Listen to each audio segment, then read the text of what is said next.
இயேசுவின் இருதயமே என்றும் இறங்கிடும் அருள்மயமே, உந்தன் ஆசியும் அருளும் சேர்ந்து வந்தால் எங்கள் ஆனந்தம் நிலை பெறுமே.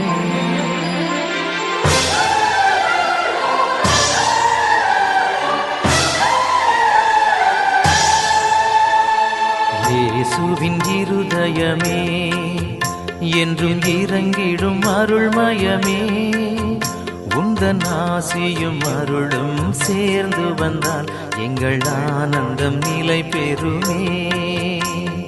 இயேசுவின் இருதயமே என்றும் இறங்கிடும் அருள்மயமே, உந்தன் ஆசியும் அருளும் சேர்ந்து வந்தால் எங்கள் ஆனந்தம் நிலை பெறுமே.